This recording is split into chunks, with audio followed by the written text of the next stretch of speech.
Good afternoon, everyone. What's happening? I am Steve Leahy. This is Thursday Live. How's everyone doing? I hope well.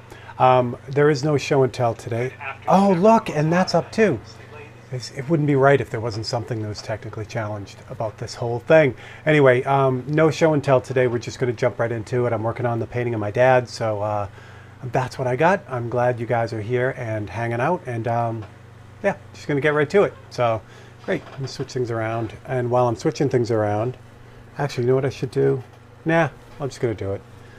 All right. So if you were here on Monday, you were here for the beginning of this. I've done a bunch on this since, like I kind of mentioned on the Facebook feed. I was just kind of hanging out the Tuesday morning and before I got things going, and it was just a good chance for me to just kind of hang out and work on this. So I did a lot of the white, almost all of the white. I think there'll be a little bit left to do, but we'll see. James McLean, what's up? Thank you for all the awesome comments too, James. I've been keeping up with them. I'm going to try to get back to all the ones that are on the new posts, but I really, really appreciate those comments. Those are great. Enzo, what's happening, buddy? And if you're new, welcome. If you would be so kind as to hit the subscribe button if you want to hang out with us. The schedule is pretty regular around here, but in case I go live or do something on outside of the schedule, this way you can keep up on it. Plus, it'll send you those happy, friendly reminders along the way. All right. So to catch everyone up on this painting, what it is so far is still is ampersand clayboard. And it's a 6x8 piece, and then when I've covered it, as a ground coat, I've used the Otterborn Sealer Gray on that. And then I just transferred the drawing on there. My reference photo here and the painting are 1-to-1, so that I can kind of work directly from the photograph. And that's pretty much it. So it's my dad, and it was probably, I'm guessing, taken sometimes in the 60s. And he's sitting on the couch in the house he grew up in, my grandmother's house in Boston. And I could tell it's Christmas time because of the Christmas lights in the window. And that means Dad is probably playing Christmas music. So there you go. You are now caught up. What I'm going to do today is I'm going to start kind of working on the face. With most portraits, especially ones that are specifically of someone, I try to get the face, the eyes, that kind of thing done first. If those are set, then the rest of the painting is easy for the most part. So that you should try to knock that out first. So I've got all the white in there, so I'm just going to kind of move on to the really dark. You're going to lose the reference photo because I want you guys kind of in closer.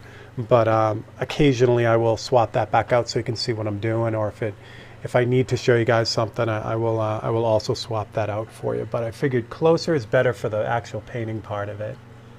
And you can double check me on that if you want to see something else. Here we go. Simon Carter, what is up, Simon?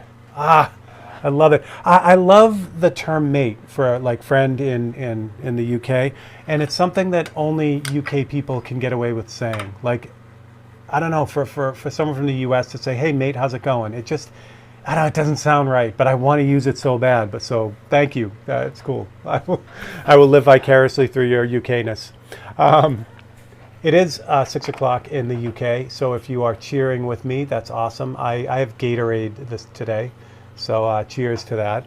But feel free to grab any beverage or whatever. So let's get to it. So what I'm going to do is I'm going to pick I do a lot of these black and white paintings, so I have a lot of the black and white pre-reduced.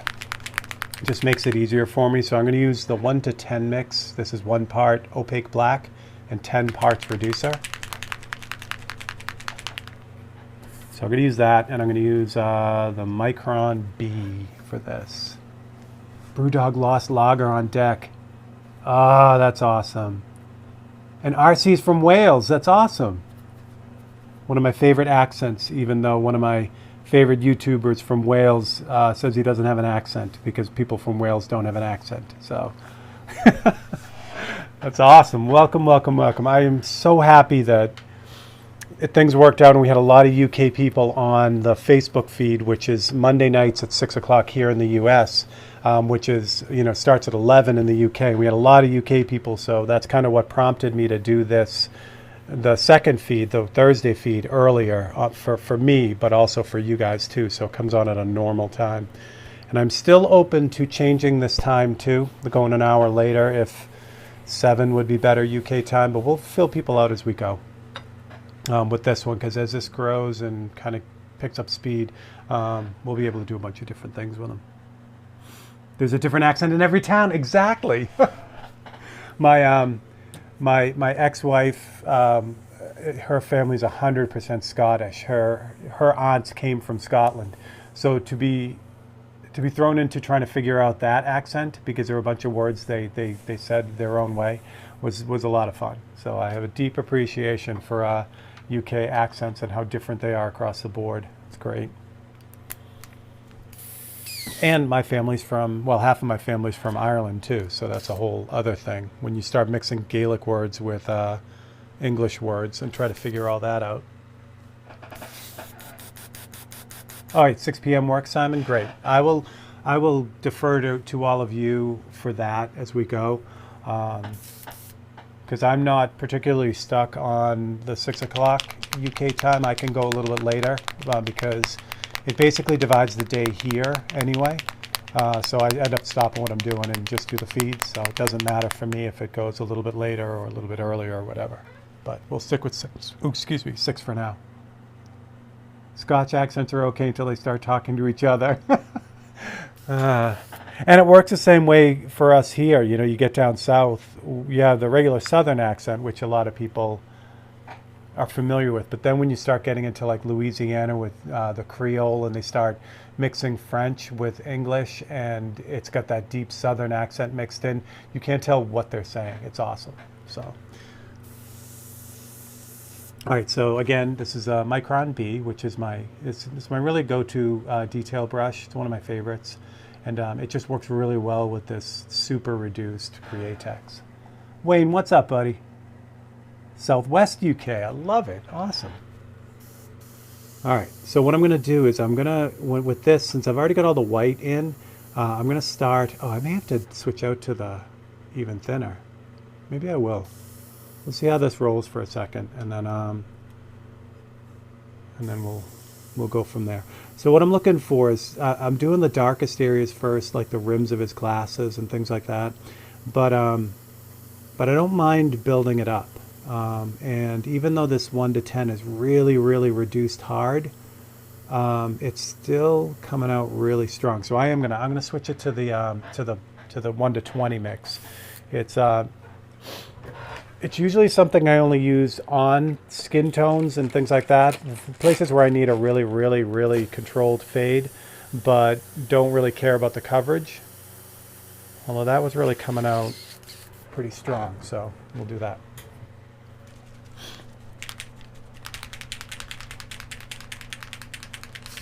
See where the majority of your fans are based. Yeah, absolutely. I love it. I love it, love it, love it. And it's that whole European tour is on the list for me. I definitely want to get to all parts of the UK. I have a stake in all parts. I learned to love Scotch, which means that there's a full Scottish tour somewhere in there. My kids, are obviously half Scotch, or Scottish, so it would be a fun trip there. I've always wanted to go just to London and love to see Liverpool, because I'm a big Beatles fan, all of that. And then, of course, the Ireland tour as well. So that's definitely on the list of things to get done.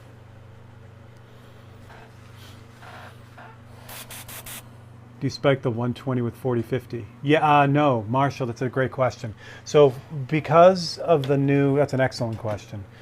Because of the new formula, I know this is super close, but you'll get the idea. So this is opaque black. The new formula that they came out with for all the opaque colors has a different binder in it than the Wicked colors. So I don't have to spike this with the 40/50. You can, if you want to. It'll make it more transparent, but you don't need to. So I only really just purely reduce these and the other opaque colors. But any of the Wicked colors, I do add that spiked reducer to it. And my go-to is 1 to 10 again. So it's 1 part 4050 to 10 parts reducer. That's my spiked reducer that I use with all the Wicked. I do have other versions of this too, one a little bit thinner, one a little bit thicker, but this is the one I tend to grab all the time. What else? Every time Steve reduces 1 to 20, Craig Kennedy feels a disturbance in the force. Yes, I try not to bring that up, although they did let me do that video at Createx while I was doing that. So I think because I litter those reduction ratios with a bunch of disclaimers. So Beatles, Britain, love Elvis. Oh, that's awesome. No, that's totally cool. I love Elvis too. So my dad obviously was a musician. He's playing guitar here, and all my brothers and sisters are musicians too. And my middle brother is probably still today one of the biggest Beatles fans I've ever met or ever knew. So because he was so into the Beatles as a teenager to start, we all became Beatles fans as well. So that the Beatles have a huge part in all of what we do. Okay, so let's try this. This is 1 to 20. Let's see what this does. What I'm looking for is just a real soft hand on this. Just something that I can really slowly build up. Yeah, that's much better. Because this will develop. Watch, I'll do the other side of his glasses here. Dad had the 60s horn-rimmed glasses because he was cool like that.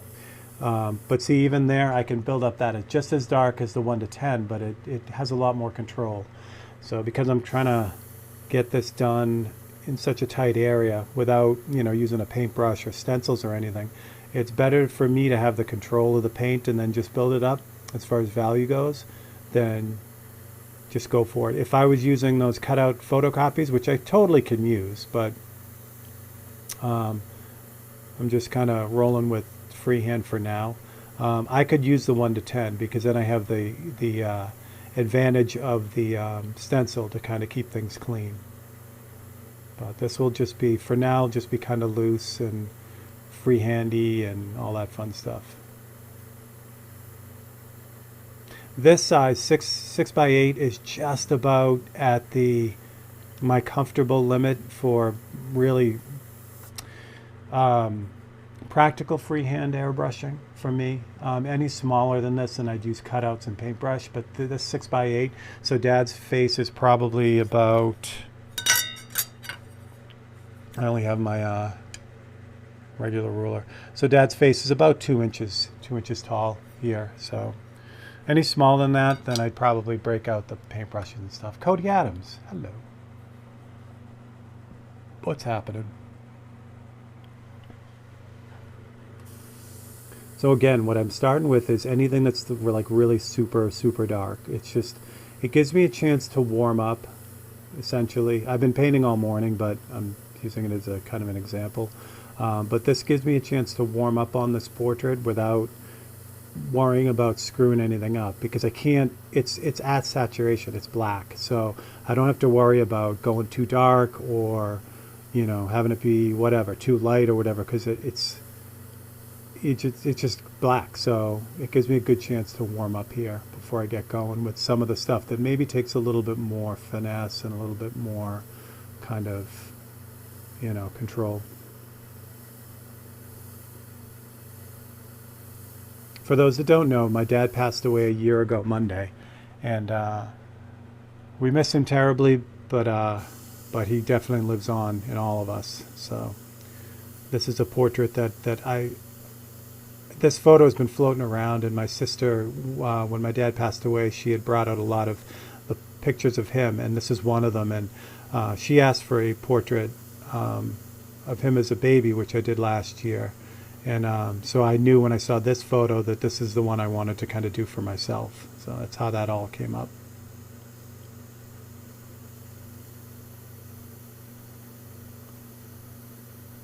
So you see how black this gets? It really does get to opacity really quick, but this is really, really fine. Like there's a reflection inside his glasses here.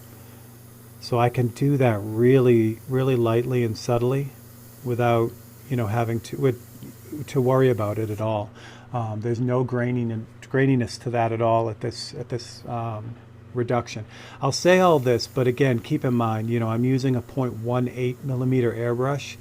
If I were to use this even through the Micron C, it will act a lot differently. It'll still have a lot of tightness to it and a lot of, you can do a lot with it, but it'll come out a lot more aggressively in a bigger brush. Certainly through like an HPCS, it'll flood out almost automatically. It's just too thin for that. So the reduction ratios, I make sure I really let people know that it's dependent on the brush you're using. So don't just get a blanket reduction ratio from someone and assume it's going to work exactly the way they have it working. You're going to need the same brush and the same air pressure and all that if you want it to really react like what you see them doing. What I as soon as I have it on my list to get a new HPCS, the Eclipse. So that's the only one I'm really missing. So when I get that, I'll do a Tech Tuesday on what happens with the reductions through different brushes. And when you see that, it'll make a lot more sense if you're struggling with reduction.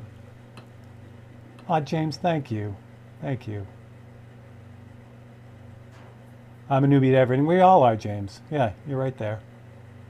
What do you guys think of the Sagud airbrush kit? I'm just starting out on it. Wayne, I don't know that one specifically. I'm guessing it's one of the Chinese brushes.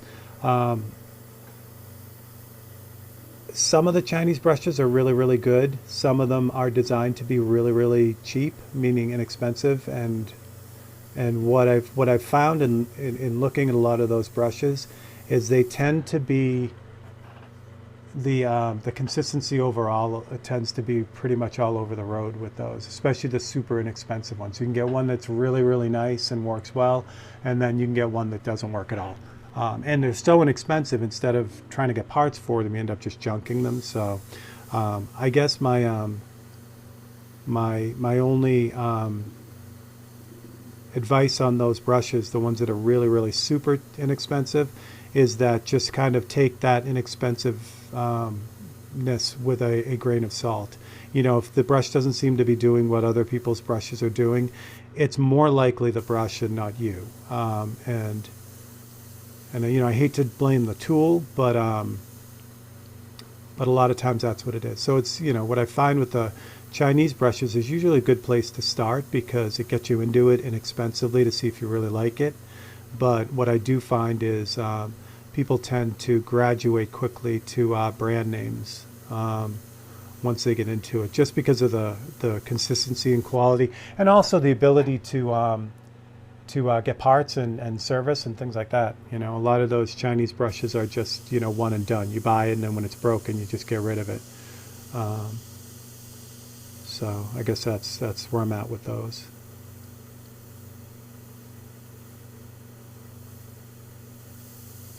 I'd love it if the Chinese came out with a really nice brush, specifically like a super high quality brush. They can certainly build them. Obviously, they have the manufacturing capability of doing anything. But it just seems like a lot of the Chinese brushes that I run across are really poor in quality. And again, you get what you pay for. It's not like they're poor in quality, but they're charging premium prices. That's not what it is. And if I'm wrong, James, you can correct me on that too, because like I said, I'm assuming that's one of the less expensive ones. I did notice one day the brush lays down paint well, and the next it's completely different. Or is that just me? No, that could be just the brush with paint in it, or something. Because even these brushes, like my C right now, this one here, this desperately needs to be taken apart and cleaned out. It's doing all kinds of really funky stuff that just happens as you use it. Because like I've got paint in the trigger right now, just from whatever, so the air stays on this. All kinds of stuff like that. So weirdness isn't always the brush. It's sometimes just wear and tear. But yeah. But yeah, if it works and it's then yeah, definitely. I'm biased because I started out with an Iwata, like the one I'm using now, but a side feed, and I still have that brush after what, 30 something years. You know what I mean? It's like that's that's partially because of my dad. Well, one, because he got one of those brushes for me to start, or when I was really getting serious about it. But beyond that, my dad always taught us that you should only buy a tool once. Buy a good quality tool, and then take care of it, and you'll have it for the rest of your life. And yeah, no kidding. So right next to me, right here, I'll show you. Hold on. Right next to me, right here. Let me find the name on this again.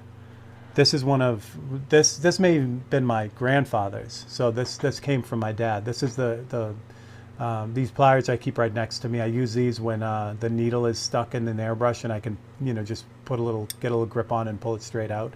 It's mainly what I use these for. But these are J.P. Daniels pliers, and this company was in Jamestown, New York, and I don't even know what happened to them. They were bought out by someone, but I mean, this is going to last forever. It's just going to be around forever. So I've got a bunch of stuff like that from Dad. Yeah, even the screwdrivers I have are, that are right here on the bench are old-timey screwdrivers. So buy it once. I started with a cheap Chinese brush, and I was glad to have the inexpensive auction as a gateway to start airbrushing. Simon, I agree 100%. Tabs, what's up, buddy? Yeah, and that's the story, Simon. Exactly. And like I said, as long as I make sure that I always, let people know that it's that consistency that can be an issue with those brushes. So, I mean, it's great to get people into it, but I just don't want people getting frustrated with a super low quality brush that's not functioning properly, and then just have people get discouraged, assume it's them, and then quit. That's what I really, really don't want.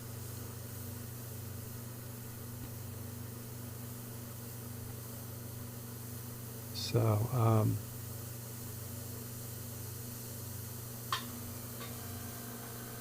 now I haven't used any of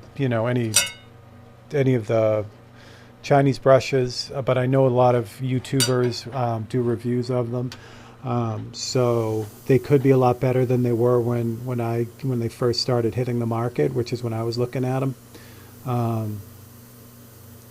But again, their prices really, really indicate something different, I guess.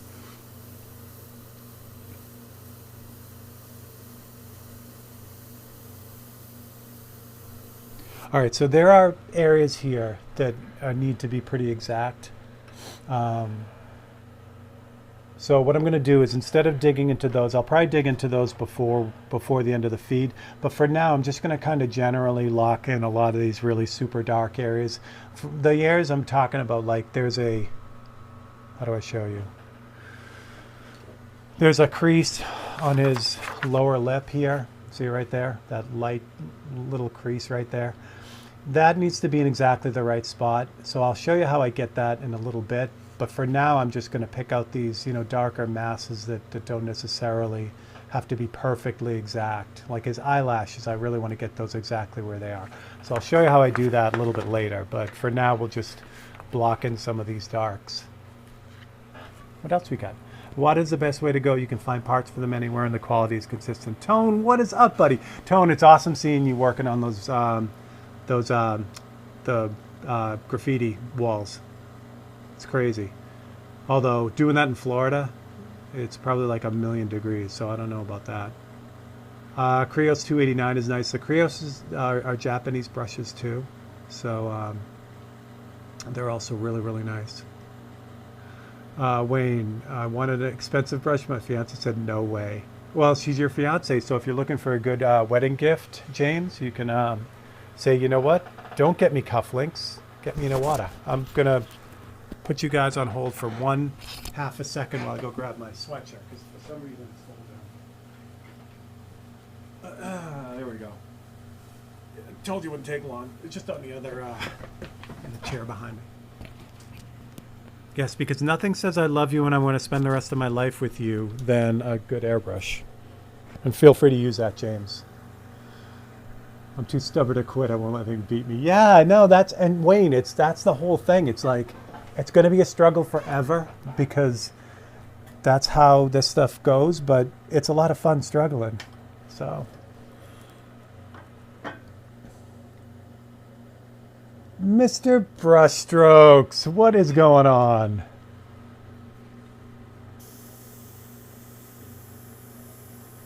Okay, so you guys can see his hair, right? Yeah, okay. I want to make sure that I'm not off the camera.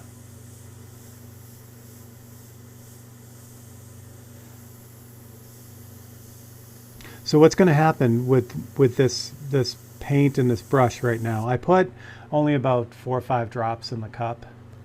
And the reason why I do that is because, well, one, this is an open cup, so the paint will kind of continue to dry in the cup as I work with it. And that's really what's going to happen. It's going to dry in the cup, and it's going to thicken up a little bit, and it's going to dry just inside the brush as well. So by only kind of dropping in a few drops, it lets me flush this brush out frequently. I would love to, load a whole ton of paint in it and then just, keep going and not have to keep refilling it. But the reality of the situation is that it does set up and it does start to change. And what I'll notice is while I'm painting, I go from getting these really nice fine fades to like the brush doesn't want to spray. It'll have to pull the trigger back farther to get it to spray. And then I know that it's setting up, and then I know I got to blast it out. Newbie question. Yes. What size needle is that you're using for the hair? Okay, so this is, for this brush, it's a 0.18 millimeter nozzle. Working size is like 0.2. But yeah, the Micron is a 0.18, but 0.2 will work the same way for this. So it's a great question. And it's this size is great for this kind of detail, but I wouldn't want this as my only brush. If I could only have one brush, then it would be closer to a 0.3 millimeter, like the Micron C or the HPC. This is our Rich Pen version of it. This is 113C, something like this. Those brushes are great all-around brushes. They'll do really tight detail, but they'll also spray some heavier paint without being too finicky and fussy. So if I could only use one brush, that would be the brush. But I don't have to use one brush, so here we are. Like I said, if I go put white in this, it's going to have a hard time. I mean, it'll do it, but it's going to have a hard time. So I do put white in it every once in a while when I really need to get that white in controlled and tight, but it's a rare thing, and I try really hard not to, because once you get white in there or any heavy pigmented paint, it takes a while to get it all out. So I try hard not to put white in this one.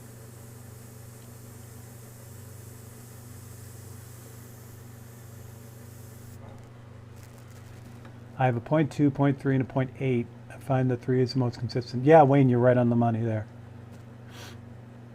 Been a while since I've tuned in. Super busy. That is great. I love it. I like to hear super busy.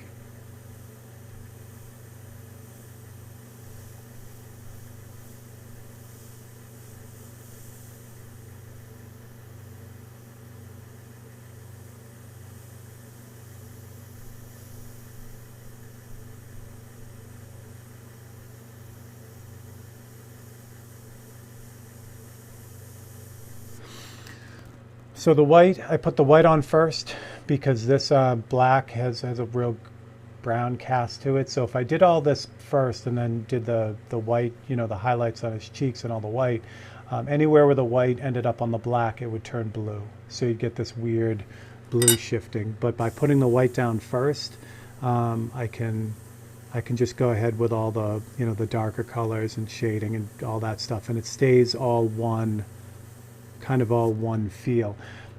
It's obvious if you get that blue shift, because of the, some of the white will be just white, and then some of the white will look like it's blue. So you get these 3 different values between the darks, the white, and then that bluish color.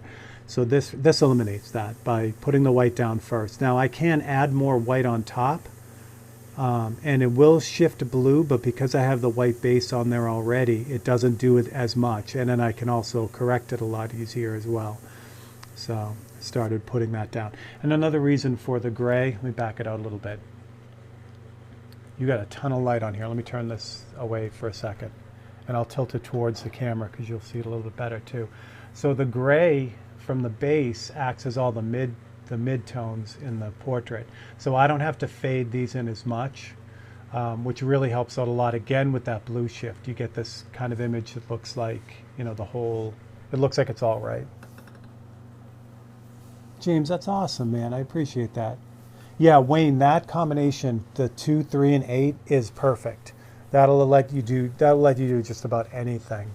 The only one really that's missing in there is a 0.5, but that's paint dependent. Like if you do a lot of stuff with like wicked straight, like t-shirts and stuff, a 0.5 is a great one to have, but you have them all covered right there because you can do anywhere from detail to even the clear coats with like the UVLS clears on paintings with the 8. Astral, what's up? Astral, it's my dad. It's my dad, the iconic guitarist. Wayne says, my fiance actually wants a word with you. Oops. Oh, Wayne, send her my way. Trust me, she sounds lovely. I'm sure I've dealt with a lot worse. That's funny.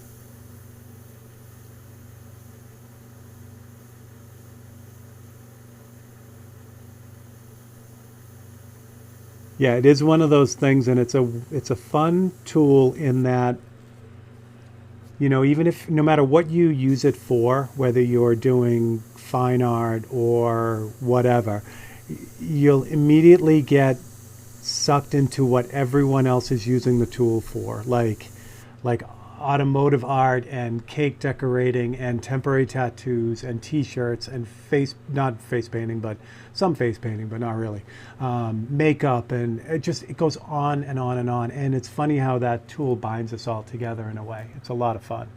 So yes, I apologize for dragging people into the family, but that's what it is.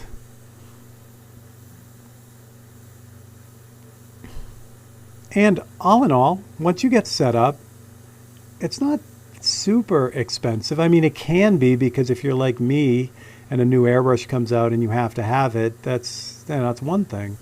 But once you get set up, I mean, yeah, as far as like initial expense, because you have to have a compressor and you have to, you know, the paints that work through these brushes are generally more expensive than some other paints, not oil paints or watercolor or something like that, but still you end up spending some money to get decent paints and that kind of thing.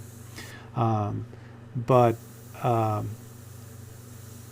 yeah, I mean, once you get set up, it's not super expensive, because like I said, the good quality stuff, I mean, I have my very first compressor. I never use it because it's an old Pache, and I beat the absolute bag out of it. But I still have it. It still works. So that stuff, I mean, it has, again, if you buy the right stuff, if you buy good quality stuff, you're not replacing it all the time, which is really, really cool. And if you go, we were talking about airbrushes, so if you get an airbrush from a brand name company or a company that you can actually contact, most airbrushes, I mean, it has to be pretty catastrophic for it to not be repairable, which is also really good. I mean, don't get me wrong, you can do things to an airbrush to make it, you know, unrepairable, but for the most part, regular wear and tear won't do that to an airbrush. You'd be good. Honey Rivera. What is up, honey? There we go. Excellent, excellent, excellent. The cheap kit I bought came with 3 airbrushes, a pretty good and a pretty good compressor. Yeah, that's great. That's awesome. And most of the compressors, those diaphragm compressors, are real small ones. They're all made in China and Taiwan, and you know they're all produced there anyway. The silent compressors it's a different story there. Most of the motors for the silent compressors are made in Italy. So yeah. Yeah, I have every compressor I ever got. How's that for you? And they all still work.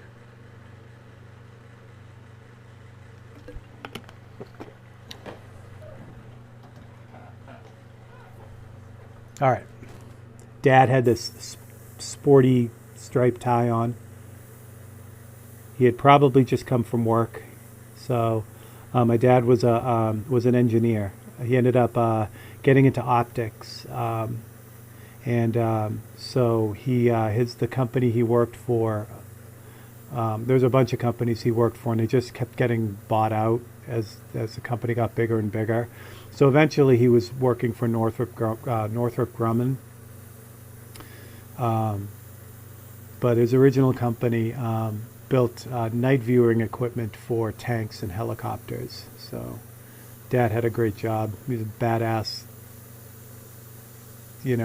night vision thing going on, which was a lot of fun.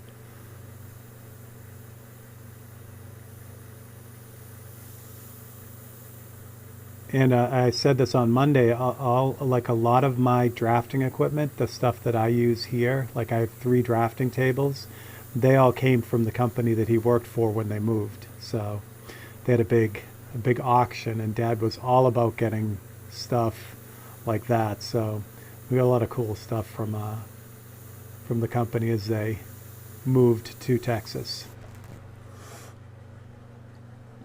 Tone 5024. Paint anytime I have the energy. Yeah, that's a killer compressor. The 5024 is basically the Terry Hill compressor. It's just without wheels and all that. That's a lifetime compressor right there. Yeah, I wish. I mean, when I got mine, I have a 5015, which is a smaller version of that. I kind of wish now, not that I need it, but that 5024 will run everything. So you could run a spray gun off of that, and it wouldn't even blink. So mine is like right on the edge of that. Like I could run a spray gun, but it sucks all the air out of it.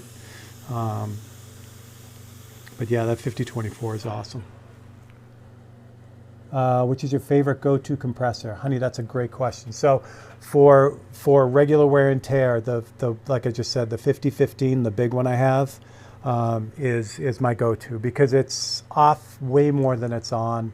It's way overpowered for one airbrush, so it's gonna, again, I will die and it'll move on to some other airbrusher and do their whole career. So that's probably my go-to. But when I travel, I have a 30TC from Silent Air, which works really well. I can pick it up, I can move that around. It's still silent.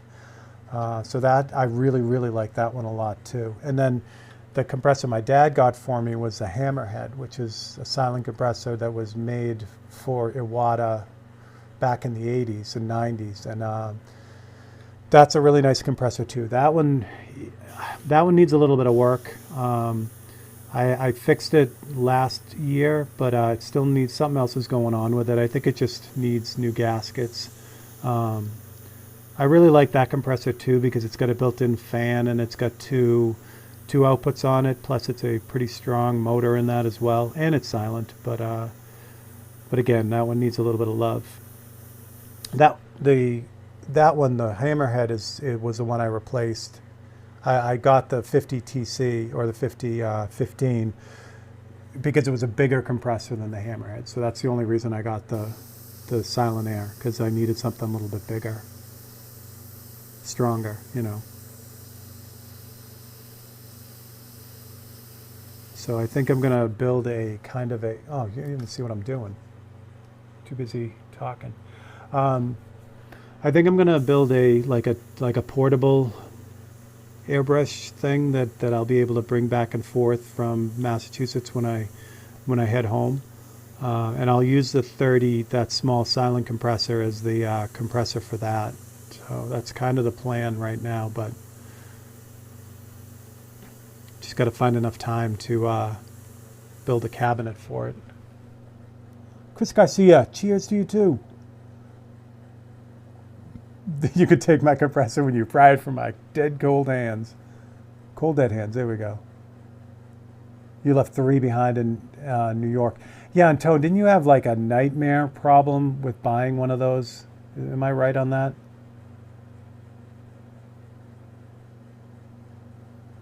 Like you ordered one and it came in all mashed up? Because what the only drawback with those silent compressors is, one, they're really expensive to ship, and two, it's like a refrigerator motor, so they need to be upright. You know, you can't tip those over and bounce them around, and you know they are fairly not fragile, but you know you can't, like I said, you just can't bounce them around. And so I remember when I was working at Bear Air, one of the big things with silent compressors, they're heavy and they're the 2 worst things in the world. They're heavy and they're delicate, you know? So there would always be a lot of UPS claims or postal claims on damaged compressors because they would be thrown around and they'd end up coming in, you know, pieces. I killed it during a mural. That's awesome. Yes, cheers to you too, Master Chris. Chris, I've been, oh shit, I forgot the foam again. I've been remiss in getting your painting out to you. That will ship this afternoon or tomorrow for sure. I ran out of foam board to package that up, but I will run out this afternoon and grab it.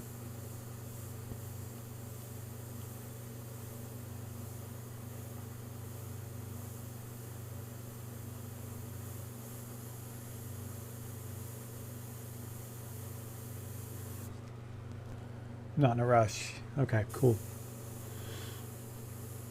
And again, Chris, that's an 8x10, so that will fit right into an 8x10 frame. If you don't have an idea for a frame or having trouble finding one, Ampersand, the company that makes those boards, they make a really, really nice floater frame for their panels.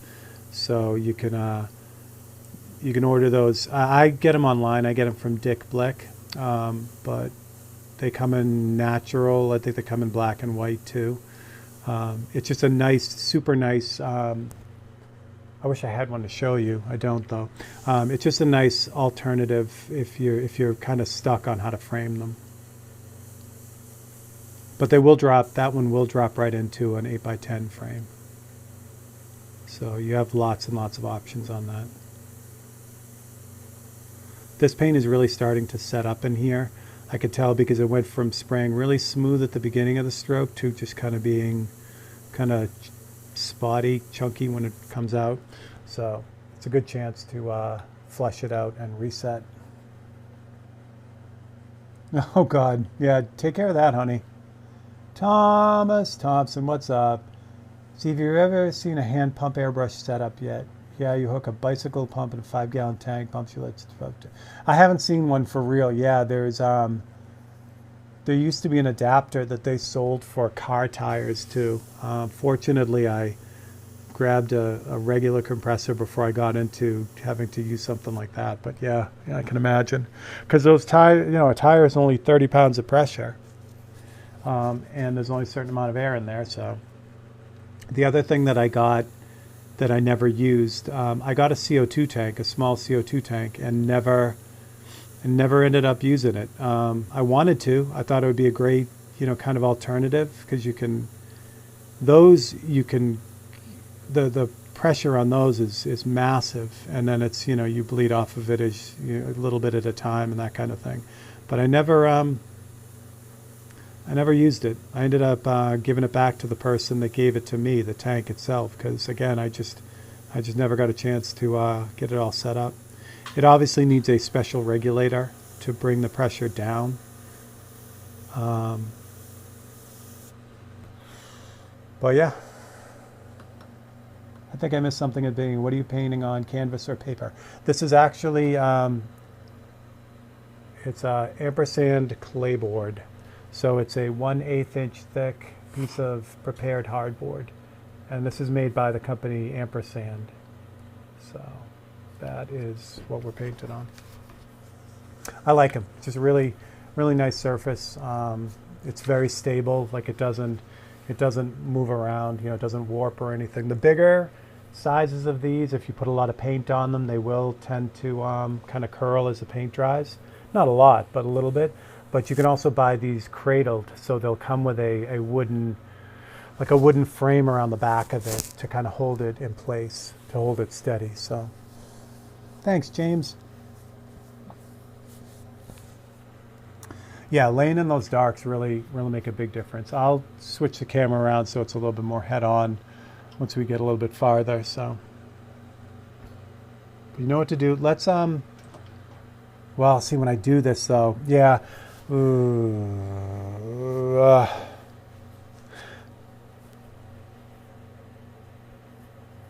Just thinking. Yeah, I'm gonna wait. I'm gonna show you how I get like the exact details, you know, like in the lips and those kind of things. But for now, I'm just gonna keep knocking out the darker areas. Because the reason why I hesitate is because to get that, I'm gonna have to cut up the reference photo, and then I'd have to go print another one, and I don't want to, you know, I don't want to keep stopping the feed while I go do stuff like that.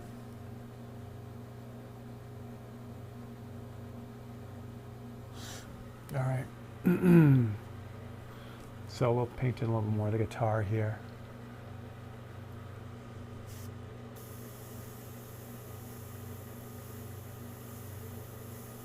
But again, you know, even though this is 1 to 20, you know, 1 part paint to 20 parts reducer, again, I can get it to black. You know, I can get it all the way to black. Actually, I'm going to move the camera a little bit. It just builds up a lot slower, so it gives me a lot more control over it. Let's try this. This is a little bit more head-on for you. The other cool thing too is I set up the, I reset up the palette camera. So before the palette camera stopped like halfway, I'm not going to be doing any paintbrush work on this video, but on future videos, you'll be able to see the whole entire palette and the the other stuff. So we don't need that now, though. It just gets in the way. Anyone in the family going to want this piece since you're doing it for yourself? Chris, I've already told, like when I was doing this on the feed, a bunch of the family was on. My sister and brother were on, and my son. So they know that I'm doing this for me. So yeah, so no, I think this one's safe. And I'm sort of kind of hoping that, you know, no one says I would like one too. You know what I mean? Because I mean, I would want to do them for everyone, but you know, this I like I said, I want this one for me, so I'm definitely going to hold on to it. There are a bunch of other pictures of my dad though, so there are options if someone in the family wants one. My dad's youngest brother, my uncle, is a great guitar player, so I have a project going with him, which will be a lot of fun, and it involves my dad. So I will fill you guys in on that as I get going on that. But I'm actually painting a guitar for him, so that'll be a lot of fun.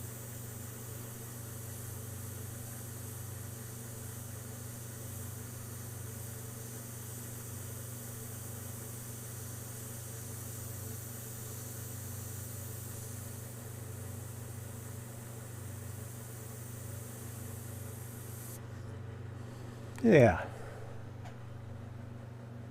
Honey, what'd I miss? No, you're doing good, honey. We were under control. You didn't miss anything.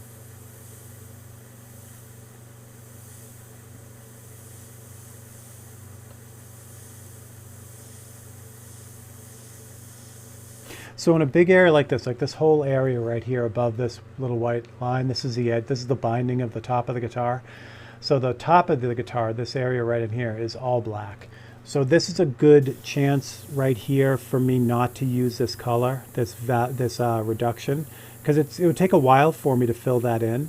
So what I'm going to do is I'm going to kind of do the best of both worlds. I'm going to use this really light controlled color or value to kind of put in all the edges and any of the fades and, you know, any of those really tight tight details like up in here in these folds, but I'm not going to paint the inner area. I'll wait and I'll just swap out the black for a more, a less reduced black that will cover faster, because I'll have all the edges done, but then, I'll just be able to use that thicker black to just quickly fill in, the darker areas.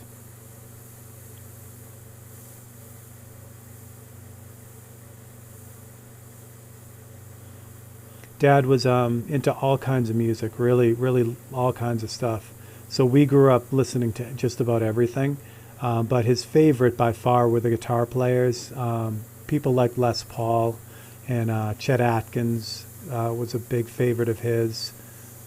George Benson, that kind of thing. So it's funny, when I was working on this on my own Tuesday morning, I put on, Les Paul. Les Paul and Chet Atkins would do a lot of recordings together. So whenever I hear anything like that, it always reminds me of my dad. So it was a lot of fun to have, that music going while I was working on this. After I'm done with the feed, I would love to just sit here and keep going on this, but I'm going to jump back to I was working on the 543s before you all showed up, which is great. What guitar is it? Looks like a Les Paul from the painting so far. Simon, it is actually a Harmony guitar.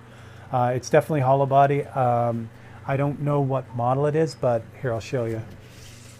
If I flip this upside down and zoom in as much as, it is zoomed in as much as it'll go. But if you see the top of the headstock, that is definitely an H and a Y, so I'm assuming it's a Harmony. I don't know what happened to this guitar. I don't even remember it. It could have been his. It could have been one. It could have been my uncle's, one he was borrowing or something. And then there's also a Stratocaster-like headstock in the background too. So I don't know what's up with that. But that's pretty common for our family to have a bunch of, I'm sure this was a party. And I love it. I can guarantee it's a party, like a Christmas time party-ish thing that Dad had showed up to after work. So.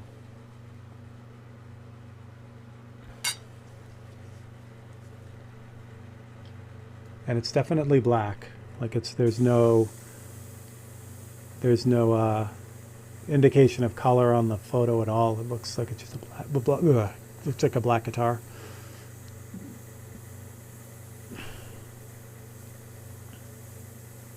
And we talked about this on the Monday feed. For those wondering why he's playing the way he's playing, meaning over the top of the neck of the guitar, my dad was born without, on this hand, he was born without a thumb, and his ring finger and pinky finger were fused together all the way up to this joint. So my dad learned how to play guitar by forming the chords from the top, going over the top of the guitar, and then also by retuning the guitar so it was an open chord. So he played that way his whole life, which is pretty cool. He could also play the piano too, so both finger-related instruments that he conquered. My dad gave me an old 78 Les Paul. That's crazy. I was amazed. I thought it was just a guitar. He was definitely ahead of his time. Yeah, because a 78 Les Paul is a beautiful guitar. He's playing it like a slide. Exactly. I forget, what's the name of the guitar player? He was blind. He's blind. I think he's still alive. Big in the 80s. Played this way too. He would put the guitar in his lap and play, like almost like a pedal steel guitar. Someone will get it. Thanks for thinking of me, but I don't have much space right now. Anything additional? Tom. There we go. Oh, there we go. Tone, I missed it. How many hours do you paint a day, week? Tone, I probably put in about 30, 35 hours of painting time. It would be more if I didn't have to do all the other stuff that's involved with, just kind of keeping things going. Like I like doing all the social media video stuff, but it does take up a lot of time. And then just regular business stuff, doing the receipts and the books and that kind of junk takes up, the rest of the time. But I try to get in around 30, 35 hours every week.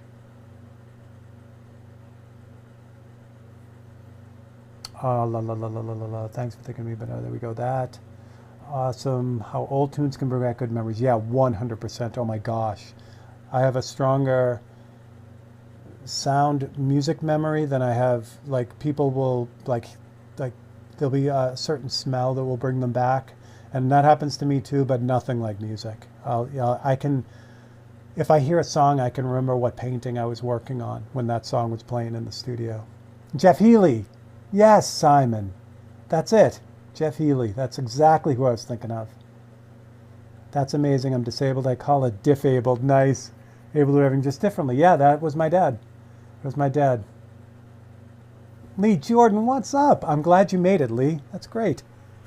Yeah, that was my dad. It was there wasn't anything that, like, people would often say, like, oh, I didn't even realize that about your dad, that, you know, he was missing a thumb. You know, he didn't have a thumb, because he just you never knew it. You know, he just, nothing ever stopped him. So the guitar playing and the piano playing was the best, though, because, like I said, that is traditionally, you would think of, you know, how important it is to have all your fingers to play guitar. But yeah, dad was pretty crazy. Found his way.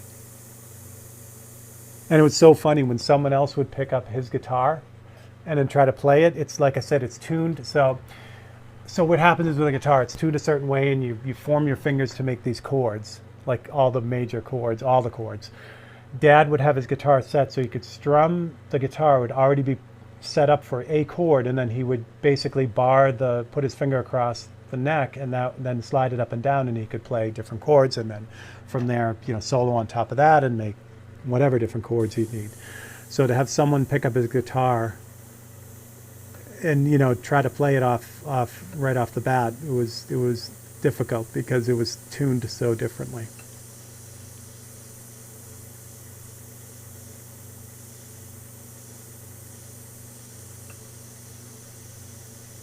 All right, same thing. So I got to fill in these two areas, but I'm not really going to do that with this because it's just gonna take too long, you know. And this is more fun to be able to bounce around and get these subtle areas first, and these real detailed areas first. And then once this paint really kicks off and it doesn't want to spray anymore, then I can switch it to the heavier color and fill in everything.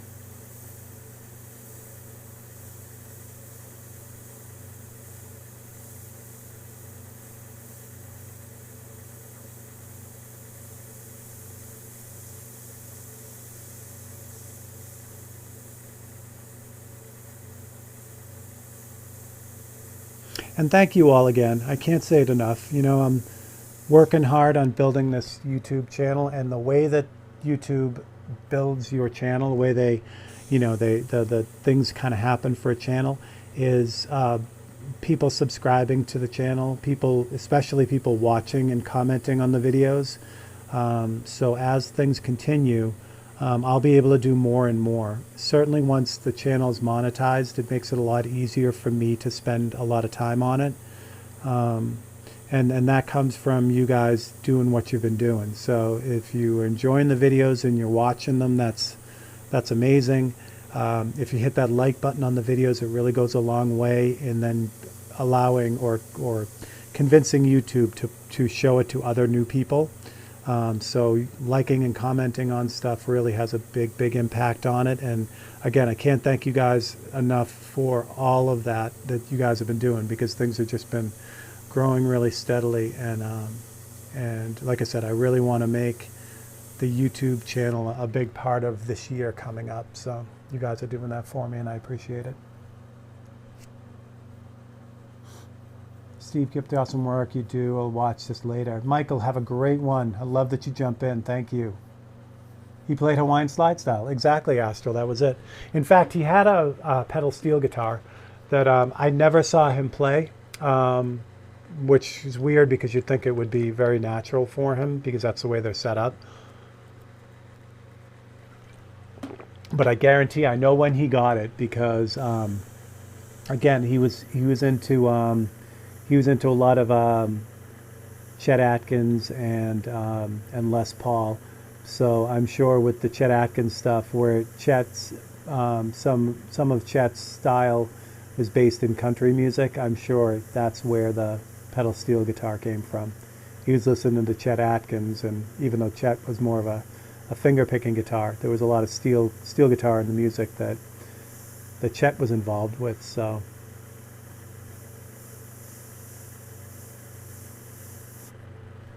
nice. Nice. This pillow right behind him here, it's great. This pillow really defines his arm. So what I'm going to do here is I'm not going to paint in the whole pillow because it's the same deal here. If I try to paint in the pillow with this brush, it's going to take an hour. So what I can do though is I can set the edge of that against his arm so that when I go to use a heavier, less controllable paint, I don't have to get right up on his arm. I've already just, essentially when you're painting a room, you know how you cut in the walls and, you know, paint the trim and all that, or right up against the windows? That's what I'm doing here. I'm using this tiny brush to kind of make sure I get everything where it should be, and then I'll just backfill it when I get the bigger brush set up. And again, you know, if I screw up and I end up moving on to his hand with this black, I can always either erase it or, you know, grab the white and go over it a little bit and just kind of fix it. So I'm not overly worried. I mean, I don't want to purposely get paint on there or be real careless with it, because again, just working backwards is never a good thing. There we go. But that sets up that edge for me. So now when I get the other brush going, I could just fill in that thing. Every time I watch Steve, he's always as cool as people watching him. Yeah, James, I 100%. The group that the whole family that we've kind of created is amazing. A lot of good people.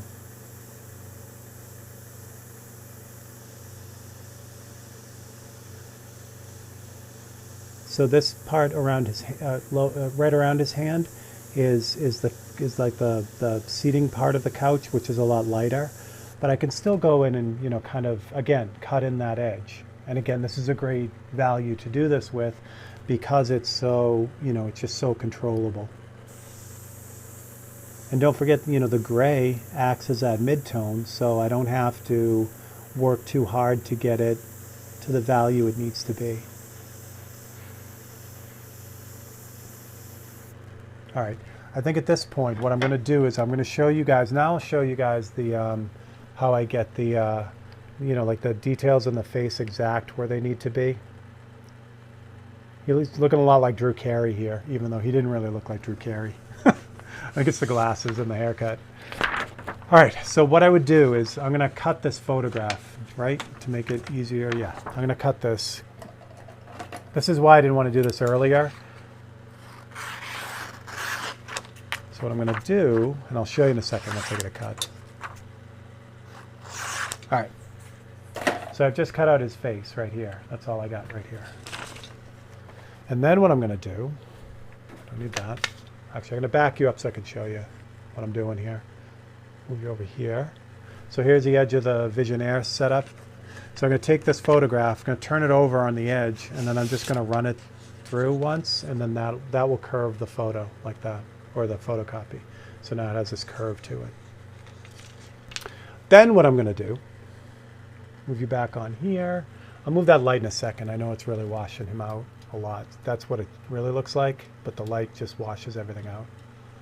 All right, then what I do is I bring this back over to here, and I'll just put this on top, and I'll just keep flipping it till it's exactly in the right spot.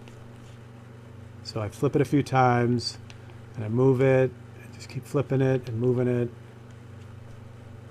until, as I'm flipping it back and forth, it's exactly in the spot over where it should be. Make sure I'm looking at it straight on too. Feel pretty good about that. Okay, then I grab the jumbo magnet. This is a neodymium magnet, and this is super crazy strong, so I'm going to drop that there. I had another one, I used it somewhere else, so I'm just going to use a ceramic magnet on the bottom of this. It's big enough and it's strong enough to do the job. Nope, it's not strong enough to do the job. So I'm going to move that back.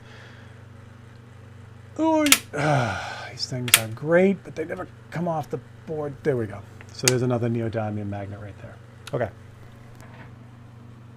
Steve, do you realize that you are your dad? Yeah, Lee, thank you. That's awesome, Lee. Thank you. That means a ton. Aw. Thanks, James. All right. So I've got this on there. Now the magnets are holding in place, so I can literally do this comic book thing. So what happens is, when I need to go put a mark in, I can kind of use this, and what it'll do is it'll stick in my head for a second. It'll almost burn itself into my eyes. It's that persistence of vision, so that I'll be able to put the mark exactly where it needs to be. So I'll start with his mouth, or the crease. Well, actually, is this in the right spot?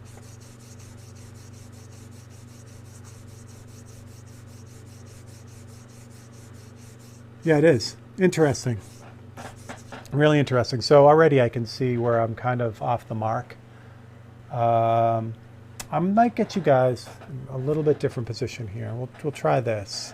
What I really should do is flip the whole camera upside down, which I may work on during the week. Right now, I'll show you. So this is how the camera mount is right now. So what I'm thinking about doing is flipping this upside down and then hanging the camera. And what I need to do is, inside the camera, in the menus, I have to invert the image.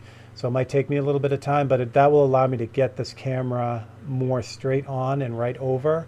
Right now, when I have it straight on like this, you can see it's right in front of the painting that I'm working on. It makes it difficult for me. But I'm going to figure it out, I promise. We'll figure it out sooner or later. All right, let's get this more at a downward angle like that. That way I can see what's going on too. These back up here, because we don't need these in the way. How's that going to work? Oh, that's going to work. What I also realize is these magnets are pulling the painting down on this side. So I'm going to see if I can get a big magnet on here to hold this side down so we're not flopping around. That probably helps too. Yeah, already I can see where I have things off on his mouth. So I'll be right with my placement for that technique. Yeah, exactly. All right. All right. So I am going to use a paintbrush on this. Screw that. You know, here's the thing, and I say it a million times over and over again. Whatever works, whatever you use to get things done, for me is it's about the painting at the end. I mean, again, I don't really care if it's all paintbrush, or if it's all paintbrush, or it's all paintbrush, or it's all whatever, airbrush or pencil, or it doesn't matter as long as it's right. So that's what I'm going to do here. So what I'm going to do is essentially the same thing I did with the airbrush around his hand. I want to kind of set up that that edge so that things are in the right spot. So hit the bottom of his, is the right brush? Brush seems to have had it. Grab another one.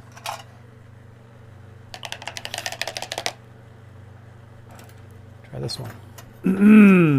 All right, try this one. So I'm going to take just a kind of a reduced black here and get that paintbrush really, really sharp. So what I can do, because the edge of his lips are really dark, really black, I can use the paintbrush to kind of draw in his lips where they're supposed to be. And this is where this persistence of vision thing really helps. What I do is I kind of look at the photograph, then immediately pull it away, and I can still, for a split second, I can see exactly where that's supposed to be. And I did. I missed on that highlight on his lip. I have that too low. And again, you wouldn't think that makes a difference, but man, when you start adding up all those instances that are close but not quite, then it changes the way the person looks. Again, all this under his chin is going to be almost black. So this paintbrush line that I'm putting in now isn't even going to show up in the end. So his bottom lip is up here, not where I had it.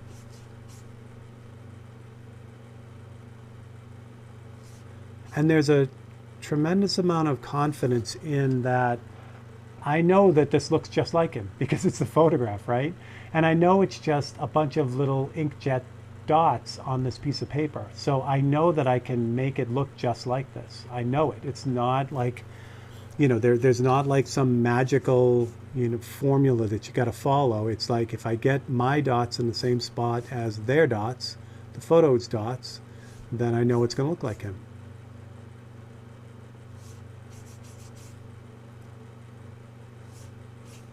He's got this little smile too, which is awesome.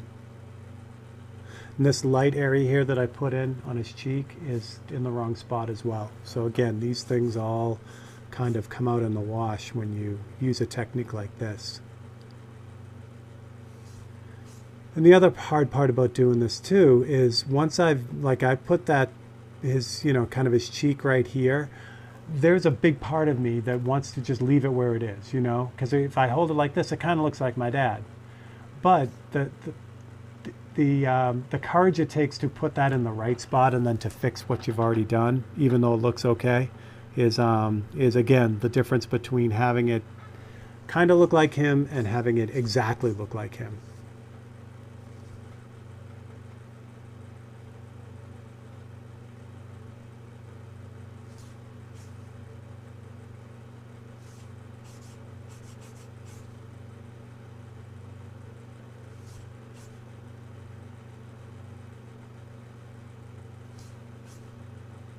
So I checked in with my mom Monday night or Tuesday morning to see how she was doing, because again, this is the first anniversary, and it was nice to hear that she had the same kind of day that I had, and I think a lot of us had the same kind of day. No one really knew.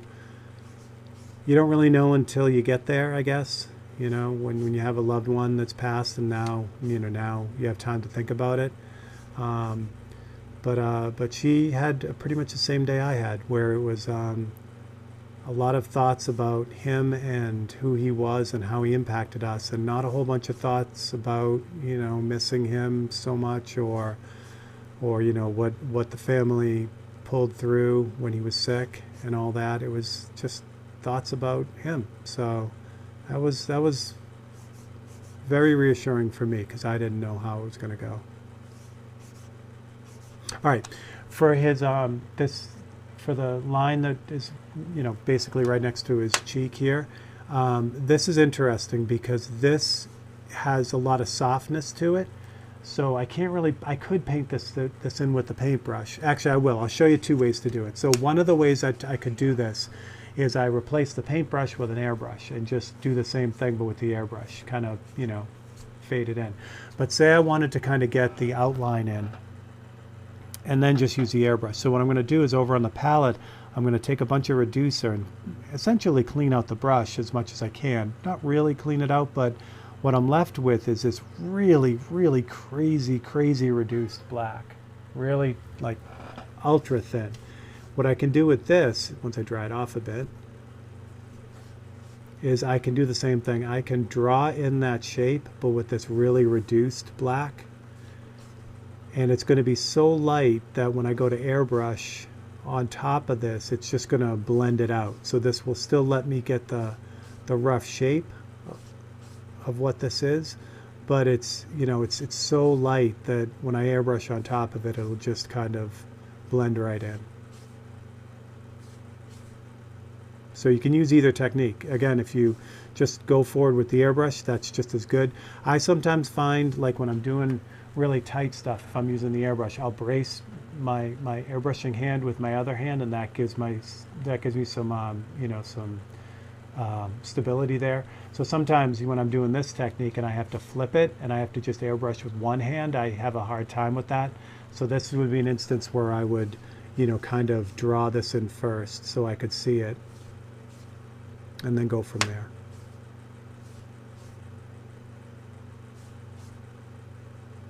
Like that. So now I've pretty much outlined that shape, but it's really, really light. with the paintbrush. So I can now just, I can see where I'm supposed to go with it. See it really lightly there. Now I can just airbrush it. So what brush am I using there? Thank you, Simon. Yeah, it was, yeah, I think it was a good day all around. Thank you, honey. That's awesome. JC, so the paintbrush that I'm using is a Winsor & Newton. This is good because it's all my UK friends on too. I always use this brush though. It's a Winsor & Newton Series 7 watercolor brush. And it's a 00, a double lot. I do use a single 02, and anyone who asks, I usually suggest getting both anyway. This is the single lot, same brush. It'll set you back about $30 total for the two of these brushes-ish, 35. But these are the two. So these are one size apart. This one here is the 00 and the other is a 0, but you can see how different they are in size. So these two cover just about everything that I do. I've been actually using the 00 more than anything across the board, but these two brushes are the ones I really love. The tonal values between the print and your work and throw you off in your accuracy. Been driven mad by this sort of thing. Yeah, absolutely, Astral. So what I try to do in that instance is I'll move things evenly on the painting. See how it's a lot lighter than the photocopy? Eventually I want to get somewhere near this, but if I move everything together and I have all the bits and pieces in the right spot, it's actually easy to just like darken everything a little bit. So I try to keep them all relative, but yeah, 100%. It can really drive you mad, especially if you go and try to nail the values as you're working. I don't really work that way. Kind of work that way, but not totally. So meaning like I would put in the super darks, and then I'd put in these values exactly the way they are here and then move on. I like to do them a little bit lighter and then darken them a little bit. It gives me a run at it, and it also lets me change things as I go in case something goes sideways. And trust me, stuff goes sideways a lot. Same thing here. So there's that boundary edge where the where that shadow is underneath his lip there. So I'll jump back to this again, this super crazy reduced black, and I can use this to just kind of draw in those shapes. So in essence, it's like think of it like a really light pencil line, but I'm doing it with paint.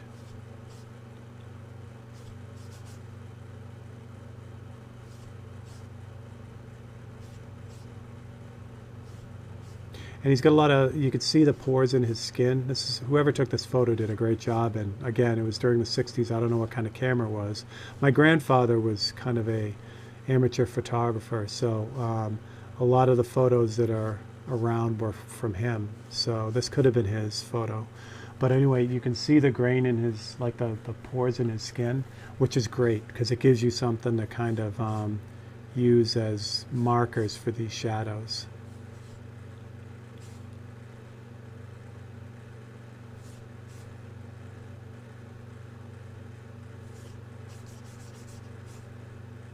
Okay. So it's kind of like a contour drawing, but again, with paint.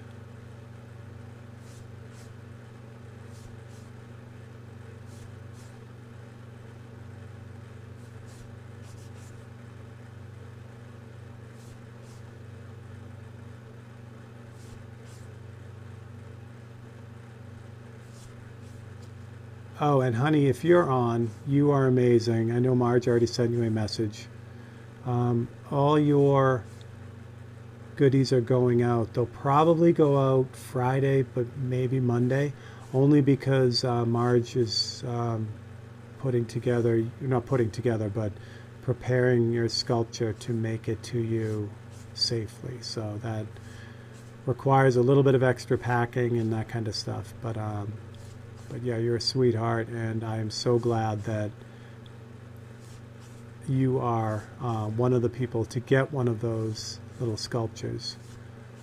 So, all right, so hopefully, it's funny, you look at this, it looks like a mess, but it will come together. All right. Now that I've got that in the right spot, I'm going to leave the photocopy. I'm just going to, I folded it over or rolled it over a little bit and put a magnet on it to keep it out of the way. But now I can go back with the airbrush and more accurately get this in. The only trick is that I just, I'll pull it. Normally I would leave that on because I'd still work on the face, but I'm going to pull it off so I can see it as well. Again, normally I would have 2 of these photocopies or the photocopy and then,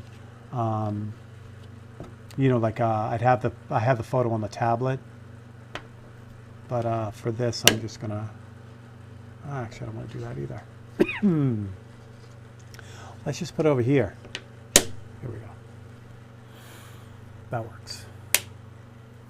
What else did I miss? I like this brushwork. Yeah, I must try it. Yeah, Thomas, it's a nice way to be able to kind of bounce back and forth. Max, what's up, buddy?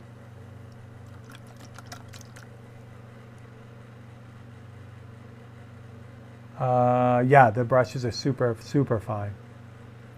And again, I think, you know, they're watercolor brushes. They're not meant for acrylic paints, which is what I'm using them for. But as long as you take care of them, they last. I can usually get a year out of one of those small brushes, and I'm using them every day. So, and I said this, I think I said it on Monday. If you're using it for watercolor and really take care of it, I mean, they will last a lifetime, really. Yeah, I have some brushes that were gifted to me that are easily, you know, 30 years old and are still in brand new shape. That were used for watercolor, and I won't use them for what I use them for, just because they're bigger brushes. But so now that I've got that really tight, like on his lip, this is working. I've got that really tight line. It's the same deal here, just on a much smaller scale. I can go in now with the airbrush and I can just kind of backfill that, you know. I don't have to worry about trying to develop that super sharp edge on the front because I've already done it with the paintbrush.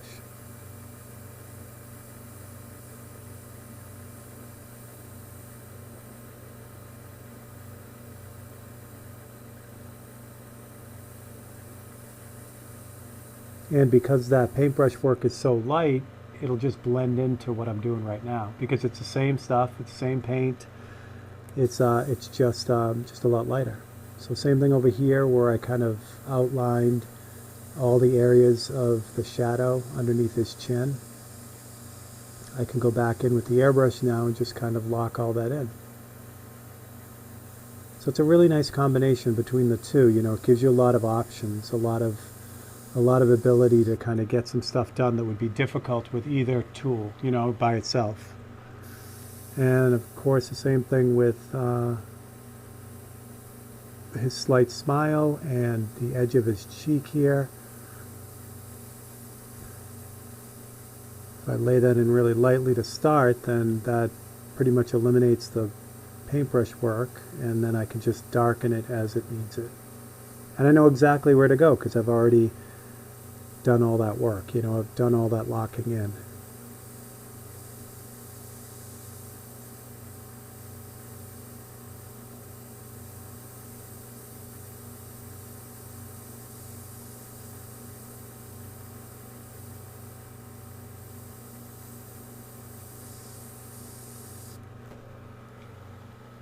Yay!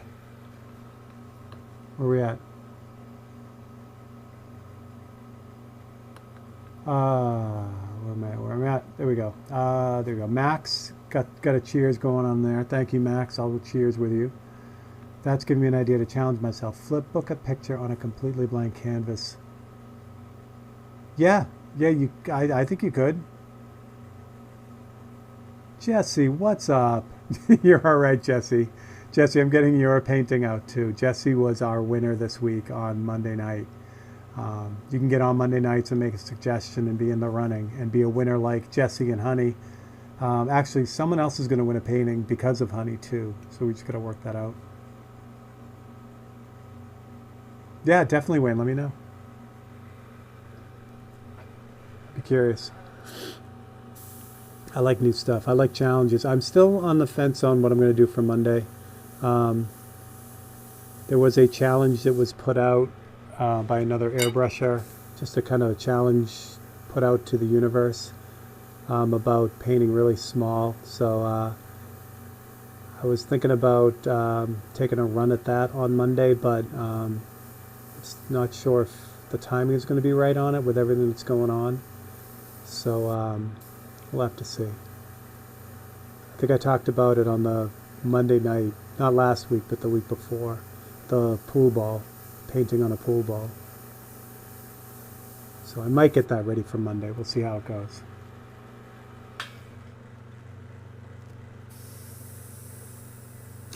This chin is wrong, I can tell. So I'm not going to work anymore on his chin because I got to fix that first. What I'm going to do is it bumps out too far. So what I'm going to have to do is I'm going to have to fix that first. And the way I can fix that, I'll show you that real quick. So there are two ways to go. I can erase the part that kind of flared out, which is right here on his chin. So I can erase that with an eraser, or I can use an X-Acto knife or something, just to kind of get some of that black off that went too far. The disadvantage of using an X-Acto knife is it's very aggressive. It'll dig right down through everything, so you have to work with a really light touch. But I want to get the excess black off before I go and touch that with the white. So that worked out pretty well. I just have to clean that up a little bit with the white now, but that just gives you an idea. The other way to do it is I could have used an aggressive eraser, which would have done kind of the same thing, you know, but again, if you hit this too hard, you'll end up burning through the white all the way down to the gray. It's not a major problem, but oh, thanks, Tone. Yeah, it's fun. Skull on a grain of rice. I've done that, Lee. Thank you. Believe it or not. I should pull that one out. Yeah, I did a, actually, I love the way that I framed that too. So the skull on a grain of rice was done with freehand, you know, just painting on the grain of rice with an airbrush. And then what I did was I couldn't find the type of chopsticks that I really wanted, so I made them. And it's two bright red chopsticks, and they come together, and they're actually holding the grain of rice long ways. So I'll have to pull that painting out. Make of your eraser. The aggressive one, what'd I do with it? Oh, here it is. This is a Venus type eraser, and it's 605B. You can get these, I think you can get these on Amazon. It's like an old typewriter eraser, kind of aggressive. And then I also have a little bit softer one. This is Germany. This is Faber-Castell, which is the 758B, and this is a little bit softer. So I use these two a lot. I mean, I don't do a whole bunch of, you know, like erasing technique by itself. I use them mostly for repairs, mostly for fixing things that go wrong.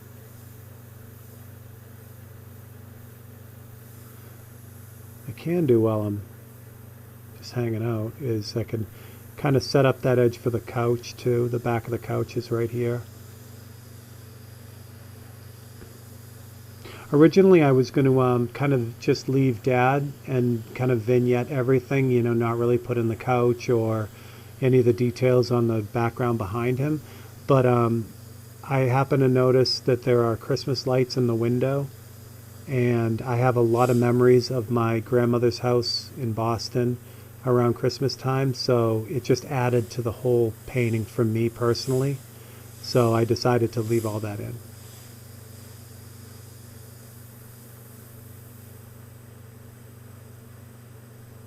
Same thing on his upper lip here. I feel like Napoleon Dynamite, spending all his time on his upper lip. But works the same way. I've already got that edge in the front with the paintbrush. Can I get you a bit closer? Can I get you closer? There we go. Yeah. I've already got that line set up by the paintbrush, so I can just run behind it with the airbrush, and it looks like it's all airbrushed now, even though it wasn't. Same thing with the top of his lip here. I've got that in the right spot now, so I can go over it a few times with the airbrush really lightly, and it'll just kind of blend all that, the paintbrush strokes together, and give me that, you know, airbrushy type look, which is good. Franz, what is up, Franz? What's happening? Skull on a grain of rice. Yeah, I got to find that painting. It's packed up because I haven't had it out in a while, and I know some of the stuff that I had didn't get unpacked before I moved here, or after I moved here to Ohio. So I know a lot of the stuff is still packed up. That's one of them. Excuse me, but I'll find it. And if it doesn't look good, I'll do it again. That's a perfect example. So the grain of rice, I love challenges, and if I have time, I try to take on as many as I can. And that was one of them. Someone had said, something like that. Let's see you paint a grain of rice, or whatever. And that's how that one came around. The razor blades themselves, it's like that was the challenge. How fine can you go with an airbrush, that kind of thing. If you guys are following me on YouTube and you notice the little short videos, the last one I had up, the painting Good Dram, is a big painting. It's 20 by 24, I think. And that one came up because of a challenge, in a way. The challenge was or someone was saying online that Createx paints really didn't mix very well, and you couldn't do much with them, and they were junk and all this stuff. So I was using Createx paint, so I'm like, all right. So what I did was that painting, that Scotch bottle painting, but the fun part about it is it's only the primary colors, and I think green and orange. Those are the only colors I used for that whole painting. I had mixed everything on the fly for that painting to show that that person was wrong. I don't remember who it was, but so yeah, so I love challenges. Challenges are fun, and they really help you grow. They're not a great way to live your life. Like, there's a moment when you're working where you don't want to be taking on a challenge with someone else's money. So if someone hires you to do a painting for them, that's not the time to be messing around and, doing new and exciting things that may not work out. But for yourself, yeah, I'm all for challenges. I love them. Again, if I have the time. And that's what it is. It's looking beautiful. I'm sure your dad's smiling down appreciation. I hope so, honey. Daddy-o.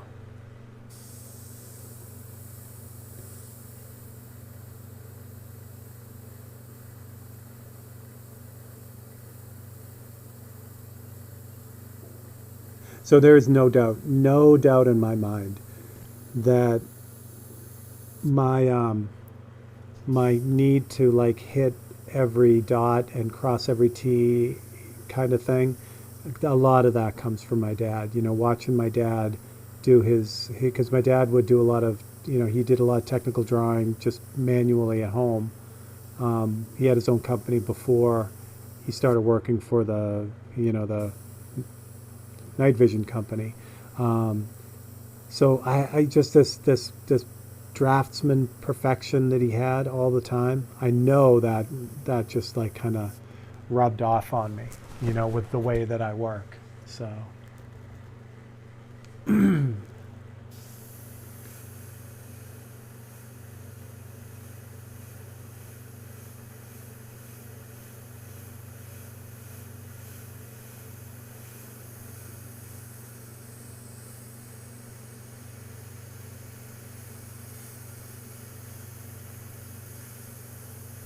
And ironically, one of the nicest moments in what I do came during that Scotch bottle painting.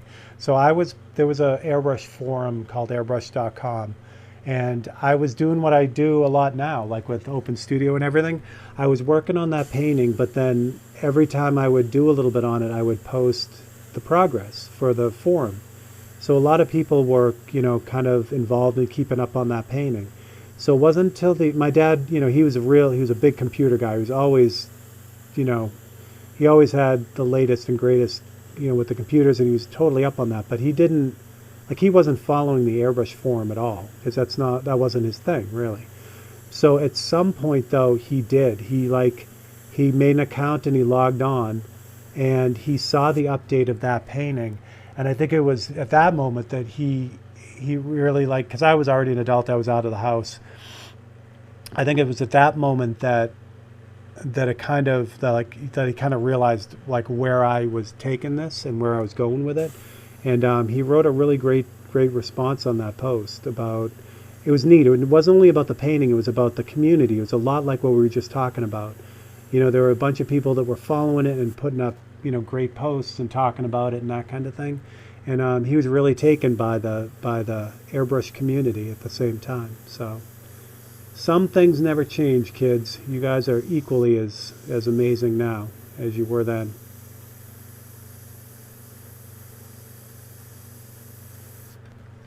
Daddy-o. What we got? Old school illustration. Yeah, 100% Astral. 100%. Tabs. I could not figure out what could paint it first. It was frustrating. I would not go around bashing it though. Now it's some of my favorite stuff. Yeah. Oh gosh, yeah. That's the thing. Like automotive paints, I could easily spend my time bashing automotive paints and it would be stupid because yes, they don't work the way I need them to work. And I'll give you an example. So I rely on the paint being dry and where it is, right? Because when I put it down and it dries, I want to be able to put another layer on it and not have it do anything, right? With automotive paint, it's solvent-based, so the solvents can really easily eat away even the stuff that's dried on the surface. So if you take solvent-based paint and then it's dry and then you put more solvent on it and hold it there, it's going to dig right through the paint all the way down the surface. So I could easily go on a tirade about how solvent-based paints suck and they don't do what I need them to do and all this stuff, but it's not the paint's problem. It's my problem. You know, it's because they don't work the way I want it to. So that's a 100% right behind you with that. Ah, I can't believe I did that. I'm not paying attention. Yeah, I'm 100% with you on, you know, making sure that it isn't a process problem before it's a paint problem or an airbrush problem, you know. People, same thing. They get an airbrush. It's not an airbrush that's designed to do what they need it to do, and then, you know, all of a sudden it's the airbrush's fault. That's not cool.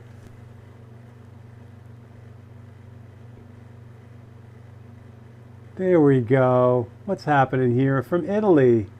My other half. My other half. So my mom is 100% Italian. So that's where that comes from.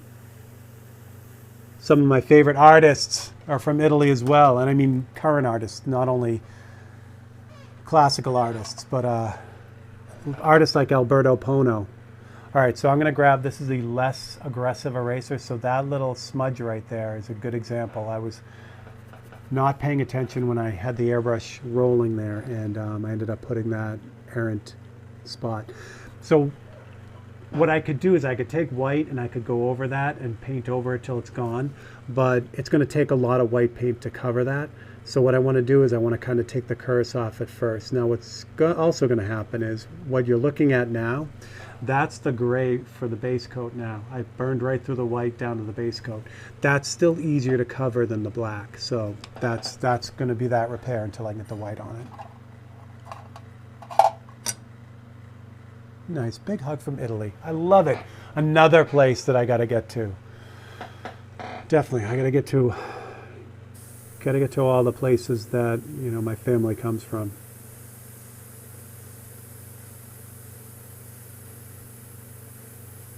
My dad and mom, it was one of the reasons my mom quit smoking was because she wanted to go to Italy, but she also wanted to be able to walk. You know, she didn't want to be like, you know, going to Italy and then just, you know, not being able to do anything. So she quit smoking for a while, and then they ended up doing Italy and Ireland in the same trip. It's quite amazing. So, all right, I think that's where I'm going to call it. I'm going to back you guys up, but I'm going to do what I usually do when I get to a point on a painting where I need to just like sit back and relax and look at it for a second. So I'm going to back you guys way up without. I got to work on that too. Yeah, I'm going to try to figure out how to flip this camera around. So I'll back you guys way up. So what I'll normally do when I think I did this on Monday too. So I want to stop and take a look and make sure everything's going the way it should be going. So what I'll do is that's where this ceramic magnet comes in handy. So what I'll do, right now there is a piece of sheet magnet on the back of this. And again, this is the Visionaire station. So the Visionaire station has a steel deck on it essentially. So that's how all these magnets are working. So I take sheet magnet, just tape it on the back of the panel, and now this will go wherever I want it to go. So it's a really, really nice setup. You know, it just allows me to kind of be hands-free, but I couldn't do this with a regular easel. You know, I'd have to come up with some kind of jazz. So this works well. What I do when I want to take a look at stuff, though, I'll take 2 little magnets, put them on the bottom so that this will hold up right, and then I'll put this behind like this guy here, and that will lift this forward a little bit, so you get a much better kind of lighting than what you would normally get, which is straight on, you know, just too much. So that's it. What else we got? I gave it up 2 months ago. Awesome, Wayne. Good for you. Yeah, my mom, she'd smoked her whole entire life. And get this, my mom worked as an oncology nurse. So figure that one out. They used to have, I remember this, they used to have smoking stations at like near the nurse's station. It's crazy. There we go. So that's what we got. So what I'll do at points like this, I'll just kind of sit back and, you know, kind of look at it and see what, you know, how it's going, what kind of needs to be looked at. Because a lot of times, especially with these smaller paintings, I'll get locked into the details and you know, it's like the forest through the trees type of thing. You need to take a step back from any piece of work just to kind of give your eyes a break on it and let them reset a little bit. And look at the whole thing. Again, you can kind of catch those Christmas lights here in the back. I really love that. I love that those are there. It means a whole ton to me about growing up and being in that house, you know, that my dad grew up in, and Christmas time there and all that stuff. And just the fact that, you know, Dad's doing his thing, playing his guitar and being Dad. It really is going to be, it's going to be a happy thing for me. Plus, my sister took a photo of Dad playing guitar, not from this angle, but similar. So I have the new photo of him doing the same thing. And it's just, when I get everything said and done, those 2 pictures will be together. So it'll span his life. So that's what I got for today. Let me switch you guys around and see what I mean about, oh, no, I don't want that. Let's go back to here for a second so I can fix that. You don't want to look at the palette. So see what I mean about all the stuff in the way? It's like, I don't know, you can't, I got to get this worked out so that it won't all be in the way. There we go. Let's get this way out of the way. Super out of the way. I mean, I love it. I love, everything is cool because you know, the cameras are all movable and this Visionaire setup it's crazy good and all that fun stuff. So, yeah, so that's what I got. All right, so Thursday, you guys hopefully saw the latest update on the Harley painting. We're up to episode 39 next week. It's actually really episode 38 because I misnumbered them or faulty numbered them. So we're actually on episode 38, but it's going to say 39. So we're 19 hours into that painting. That's probably going to be a total of 40 hours on that painting. So you're looking at 80 episodes on that. So at first I'm like, who's really going to want to watch 80 episodes of one painting? But you guys are, the more I do them, the more people are commenting on them and liking them. So it makes me really, really happy. What I am going to do in the future, though, as the channel grows, and again, I can afford to spend more time working on the channel, I can see Open Studio having 2 or 3 paintings running at the same time. So you'll actually get a lot more content that way too. That way there's all kinds of other stuff happening. Because for me, a half hour, I spend more than a half hour on those paintings anyway a week. So that will give you guys a little bit more to look at. I do know that the next painting for Open Studio is going to be a razor blade painting. And there is an excellent chance that I will start that before this one's done and run those 2 consecutively or at the same time. Consecutively. Yes, at the same time. Or just at the same time. So that's what I got. Thank you all for jumping in. I love that side of the Atlantic Ocean is a big part of this feed. It will always be. So that's a good thing. I hope you have a great weekend. And if I missed something, I will check it in the comments after. But thank you very much. You guys have been and always amazing. And I love you. And have a good weekend. All right. I'll catch you guys later. Bye.